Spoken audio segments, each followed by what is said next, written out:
Chicago. Io quiero a Chicago porque Mені подобається Уаресі Chicago. до Chicago. Chicago, Piace Chicago 我喜 perché 欢芝加哥。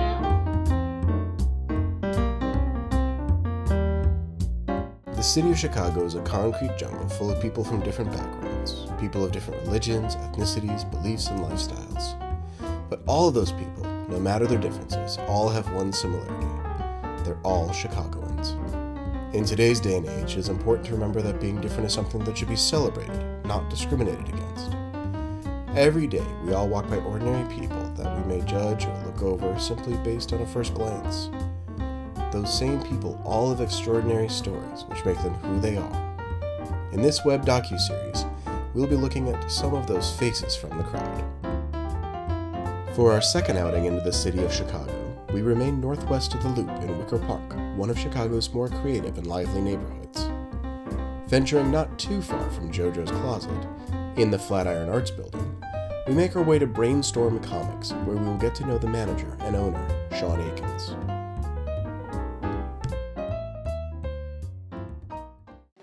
Does your family have a long history here in the city? They migrated up from Mississippi in the 40s, and we've been here ever since. My great-grandfather came up and brought along my grandma and her two sisters, and from there we grew. What was it like growing up in Chicago as a young African-American man? I mean, in the 80s, it was crazy fun for me. At least I thought so. I lived on the west side of Chicago, not the greatest area. It was definitely a poor neighborhood. We saw the effects of crack and Reaganomics and all those things. But I had a lot of fun as a kid. It was definitely different than now. But I guess I'm older, so of course I view everything differently. But it was fun. I really didn't see a lot of racial divides until I got older. So as a kid, it was just fun. How did you become who you are today? Like, what helped mold you into the person sitting in that chair? Oh man, life. My mom, my grandma, life experiences, the people I've met in my journey, definitely, my kids. Everything has kind of been just a culmination. So I would just say, like, just all the life experiences today, everything has kind of molded me into who I am. So now, maybe we could talk a little bit about your profession. The store has quite a history. Could you offer maybe a little insight into how it's founded? Yeah, in 2003, Robert Kimmons and Matt Fagan both worked at a video shop, and then they kind of decided that they didn't want to do that anymore. They wanted to own a video store and then have it be a comic book store. So they came up with this hybrid, which became Brainstorm Movies, Comics, and Games. And so when Brainstorm first opened, it was a dual threat in a way, triple threat if you count the toys and everything else. So they were a video rental house back when video rentals were still a thing, a comic book store, and also sold toys and board games. So eventually Robert decided that he wanted to leave the company, and so Matt took over with me as the manager. And so Matt and I ran it for a few years together, and then Matt decided that he wanted to return home to Portland, and we were just going to close. That was kind of like the way it was looking. It was like, all right, that's where it's going. And then I kind of just said, nah, you know what? Why don't I buy it from you? So I scraped my pennies together, bought it from him, and this is where we are today. And now I've decided to go in a slightly different direction with some rebranding and things. And so Brainstorm, as you know, it is closing, but Impossible Industries is opening. We're super excited that you're going to have your doors open somewhere. Yeah. So what has the journey been like for you personally managing the store, as going from an employee to owning? Oh man, the headaches. Lots. It's great, but I'd be lying if I said there weren't headaches. Taking over, perpetually worried about money. But also I still get to do what I love. I'm my own boss. I answer to nobody. All the mistakes I make are my own. all the successes that I have are my own. There's like, so if I do something wrong, I'm the one responsible for it. And I've done plenty of wrong here. I've made some huge blunders, fallen on my face quite a few times. Made moves that I thought would be like great for the store, turned out to be not so great, and have taken losses, we've gotten some bad press. But overall, gotten some great press. I've done some things right, and put the store on the map in other ways. And so it's good and bad, but it's a journey I wouldn't trade in for anything. And it's nothing like being independent and being able to call your own shots. I mean, I'm very glad that I chose this path. While it would definitely be easier for me to just go work in someone's office and have the steady pay and all the security and everything that a regular job provides, I kind of like this. I like this adventure. I like this thrill. I like this, for as many nights as it's caused me to be sleepless, there's lots of nights where I've left here and been like, yeah, that was great. So. What makes you keep doing it? Why do you get out of bed every day to come into the store? I just love it. I love it. What makes me keep doing it is that the fact that I still think that I've yet to hit that point of fulfillment with it, where I feel like, all right, I can let someone else run it on a day-to-day basis. Like, I need to get to that point. So I need to feel like I'm at that point where I can just own it and just take a step back from the day-to-day. So until I get there, I'm never gonna that's always gonna drive me to come in, get the store to a level, maybe even get a second location, honestly. So get to a level where the store is not just my baby, but also just overall stable and providing across the board, and everything's going good.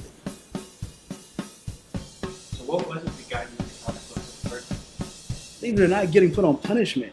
I got put on punishment one summer. I can't remember what I did. I think I may have forged my mom's signature on a disciplinary paper on a few disciplinary papers, not just one. How they gather them up at the end of the year and give you all your stuff back. I think it's one of those cases where my mom came up to school to pick me up last day of school. They gave me all these disciplinary papers back, and you saw I had forged her signature several times. And so summer was canceled for me. Canceled. I couldn't go further than the front porch. And so I was sitting in my room. I had a cousin who lived on the second floor because we live in a family building. And my cousin came up. He's like, well, I feel bad that you can't go outside. So here's this crate of comics. And I'm looking outside. I don't want your comics. And push the crate away. I don't want your comics. He's like, I'm going to leave them here. Because, I couldn't watch TV either. So I was stuck. I was in jail. So I would actually go sit on the porch and watch, the outside world was my TV. But it was torture. I'm watching other kids play, and I'm just I would try and go down to the front gate where, at that point it was kind of I feel like I'm part of the action, but everyone knew I wasn't. Everyone knew I couldn't leave. So then one day I just decided to break out. One morning, Mom left, and all right, let me see what these comics are about. And I read one, another. And before I knew it, I was knocking on my cousin's door hey, I need some more. And I was hooked. And the first thing I asked, well, my mom finally got tired of me being in the house all the time. So she lifted the punishment. I was like, can you take me to a comic book store? And she's like, are you serious? I'm like, yeah. And that was it. I was hooked. So you were recently diagnosed with a type of cancer, sarcoma. Yep. What has that been like? What has the battle against it been like? Oh, that has been stressful. Because you never, I guess it was one of those things I never thought. I didn't smoke. Despite my size, I don't eat a lot of junk food. I'm actually, pre-diagnosis, I was one of the fastest big people I knew. I would play ball all the time. I was a threat on the court. So I was always thinking well, I'm in. Despite my size, I'm a pretty healthy guy. I eat semi-right, not all the time, and so for it to happen. And then it was wow, this is happening, and I don't even know how I got it. And it's a rare cancer, so it's you feel like you won some bad lottery. So yeah, so I had to go through chemo and radiation, and then surgery. And it's been tough because I definitely can't move like I used to move, you know, because they had to take a portion of my hamstring. So it's been tough getting back to speed, and you know, there's still things happening, and you know, it's just odd because now my body is not what it used to be. It's definitely I can get infections and colds and stuff easier. My immune system is completely like messed up. So it's been stressful. It's been real stressful. But you know, it was just one of those things. I just kind of pushed through it. You know, I had never had surgery before, so that was odd. And a stay in the hospital is humbling. Like when you're there a week and have to have nurses wash you and stuff, real humbling. We're all glad you're doing okay. And you're here with us. All right, thank you, sir. So looking ahead to the future, what do you envision is next for you? What's next for Shadi? Well, we're opening up the new store in Possible Industries.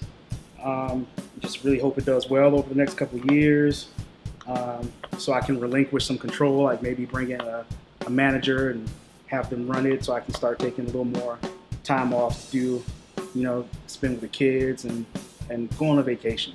I am long overdue for a vacation. So now we'll talk a little bit about Chicago, the city as a whole. So what are your thoughts on Chicago, especially with the growing amounts of violence? We are the murder capital of the country. We are, unfortunately, the murder capital of the country, but I don't feel the violence is any different than it was in the 80s, 90s, and even early 2000s. I think the evolved social media is catching more than we hear about. You know, there used to be a time where if something happened, you really had to, if you didn't read the newspaper or watch the news, you didn't know about it. You know, like we didn't have people dying on Facebook Live and people dying on, you know, and all this stuff getting reported back so fast. We are in an instant gratification news cycle where something can be important 1 hour and unimportant the next. So while yes, I get it, like I guess by statistics, you know, we're the murder capital and all this stuff is happening. But I remember growing up when I heard the Bronx was like the worst place in human history. You know, like people would, like all these stories would surface here in Chicago about a city far from the Bronx, New York. And you hear like, oh man, X amount of bodies found in the Bronx, the project building in the Bronx full of dead people. You know, I think now is just there's more attention being brought to it. It's grander in scope because people are finding out things like this, one thing after the next. I mean, I'm concerned, but you can't live in fear. You can't go outside thinking, am I going to get shot today? I can't teach my kids that sort of mentality. So you just kind of have to, it's an unfortunate thing that, you know, we have to kind of wait it out, you know, as people who really don't have an effect on it. Like we can march, we can protest, but overall, eventually, you know, it'll change. I mean, at one point in time, LA was murder capital. Gary, Indiana was murder capital at one point. Cities go through cycles. It's a cycle. It's an unfortunate cycle. It's a messed up cycle. But, you know, it's gonna quiet down again at some point. So at your core, aside from living here, what makes you a Chicagoan? Oh man, what makes me a Chicagoan? I guess that I wear my Chicago badge proudly when I leave the city. Like even when I went away to college, I was like, I'm from Chicago. You know, we actually used to ostracize people who were like from Oak Park when we were like at Alabama State University. Like all the Chicago guys hung together. And then someone would be like, well, they're like, are you really from Chicago? And they're like, well, I'm from like Naperville. Like, you're not from Chicago. You're from Naperville. It's not Chicago. You know, so I'm a proud citizen, you know. Come hell or high water, this is my home. And so I guess that's what really makes me Chicago. And I don't deny where I'm from. I don't play it down like, you know, oh, yeah, I'm from Chicago. I don't do all that. Yeah, I'm from Chicago. It's where I am. I mean, I'm a diehard Bulls Bears fan. I love my cheese and caramel popcorn occasionally. You know, I guess I'm just Chicago at my core, you know. I mean, I've even considered getting the city flag tattooed on my arm. So it's that's it. I'm just the type of guy I am. If they have, how have comic books acted as a medium in the battle against discrimination on movies? I think by making popular characters of different ethnic backgrounds, you force, well, I shouldn't say force, you challenge readers to accept the change and be rid of the status quo. Marvel in particular has gone to great lengths to do this. I'm not saying that DC hasn't, but I think DC is so traditional in its ways of doing things. It's hard to get away from that. I mean, Superman will always be white, Batman always white, Wonder Woman always Greek, and I get that, and I get the reasons for that. Green Lantern, of course, they've had a lot of diversity in because that's a different sort of origin. You know, it's more of a weapon that can be passed to anyone. But Marvel has gone to great lengths to introduce diversity, as you know, from gender to race. Because you have Kamala Khan, Ms. Marvel, who is of I know she's Middle Eastern. I can't remember what the particular ethnic background is. You have Miles Morales, who you know became really popular, and he's a Spider-Man. I mean, there are like 5 of them running around, but Miles is like supremely popular, and now they're replacing Iron Man with a young black girl. Hulk is now a young Korean kid, you know. So I think, and none of these things have felt forced. They've all been told. The stories have all been told in a way that introduce the character and just kind of slowly elevates them into the positions that they're in. There is no like opening thing that's like, oh look, now we're making a black Spider-Man, and now we're making Ms. Marvel Middle Eastern, now Iron Man's a little black girl. It's all been like within the flow of the story, which that way it doesn't feel forced. And so it challenges readers to say, hey, you know, and maybe I should give this a try. You know, like with Falcon becoming Captain America. You know, it was like a natural progression. It wasn't just like, yeah, this guy. So I think it challenges people to trying to accept it. Nowadays, many people are against the idea of diversity and being unique. If it is, why is diversity important to you, and what is it that makes you a diverse person? Diversity is important because, I mean, honestly, that's part of learning. And I believe like you should never stop learning, no matter the age. So it's like, I think everyone's first sample of diversity, believe it or not, comes through food. Like you grow up and there's like your mom's cooking, and that's all you know from ages, you know, 0 through whatever. Then the first time they take you somewhere that's like, you know, like a Chinese restaurant, an Indian restaurant, that's your first time, like, you know, sitting down and trying something new, and then saying, oh, you know, I like this or I don't like this. But that's like your first infantile step, is stepping outside of your culture and eating another culture's food. And from there, as we get older, we begin to interact with other cultures, other diversities. And then I think it's important to like, okay, you're from what region of the world? Oh, what's there? Tell me more about it. Ask some questions. I think that breeds understanding, and the more diversity and the more understanding of diversity that we have, the less discrimination we have. And I think that's across all lines. Like, you know I've sat in a room with, you know, a Hasidic Jew and a hardcore like Muslim guy, and seen them have like a civil conversation, asking each other questions. And there was no fight. There was no like, you know, oh, you did this to my people, you did that to my people.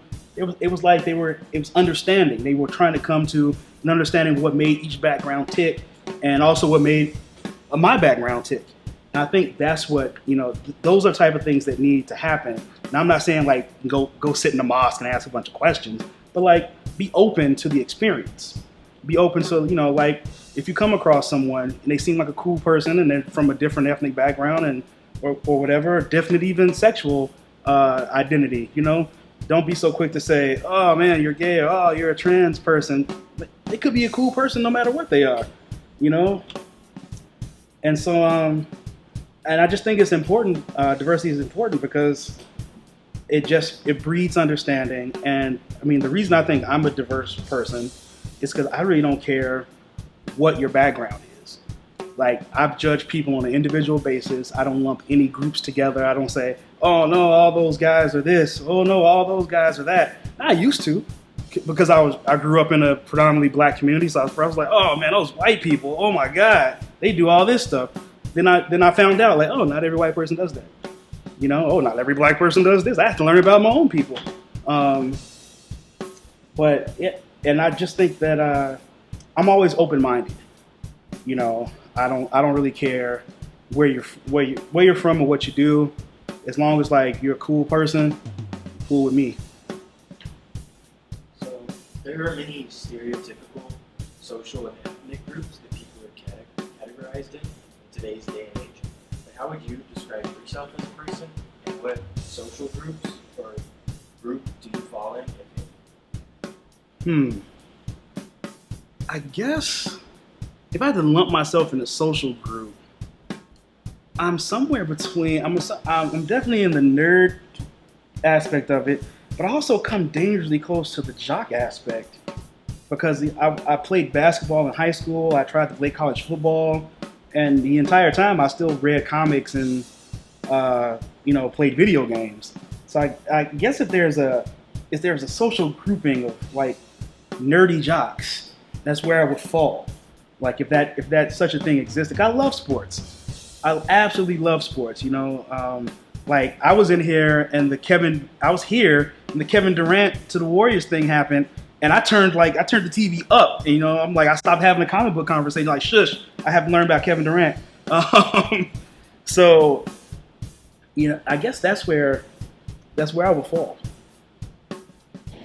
In what ways has geek culture evolved, and how have stereotypes surrounding that culture changed, taken a step towards becoming pop culture and accepted as being mainstream? Wow, it has evolved. I remember when it was like the worst thing in the world to be a nerd, like that, just the perception, because everyone thought, oh, you get good grades, you don't get any girls, you're probably bad at anything athletic. That has gone from that to like now being like this a badge almost that you wear around, and it's been helpful and harmful at the same time, because now you have people who say, oh well, I watch Walking Dead, I must be a nerd, or unfortunately with the ladies, they'll put on the glasses and some glasses and a Superman t-shirt, be like, oh, I'm a geek. It's definitely become a huge part of mainstream culture with the rise of the comic book films and comic book TV shows. But also, it's just also a sad sign that Hollywood's run out of ideas. And, the amount of original films being created is actually surprising. Like, it's going down because everyone's jumping on the comic book bandwagon. Everyone's looking for like, oh, what characters can we make a movie out of? What thing can we find to make a movie out of, a TV show out of? Can we do this? Can we do that? And no one's like putting anything new out. It's kind of sad.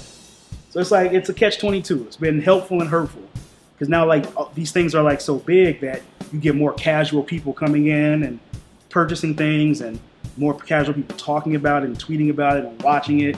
But also you get it's almost like a speculator's market, though. I'm waiting for the bottom to fall out.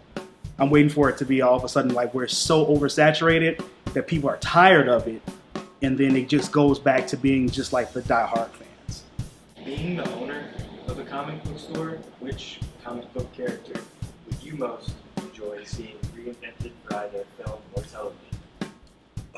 Well, I mean, as an X-Men fan, they've already unfortunately done that. And they've done it wrong. In my opinion, they've done it wrong. A couple years ago, it would have been Luke Cage, but Luke Cage was done on Jessica Jones, and Iron Fist is coming, so I don't have to worry about that. So I guess if I had to pick somebody now, it would be Moon Knight. He's crazy. He's Batman. you can almost consider him like the Marvel Universe's Batman, except he has personality. He has dissociative personality disorder, and he's just crazy, just flat out nuts. He's scary nuts. So I would like to see Moon Knight brought to the screen. I think that would actually be I think he deserves a movie or at least a Netflix series.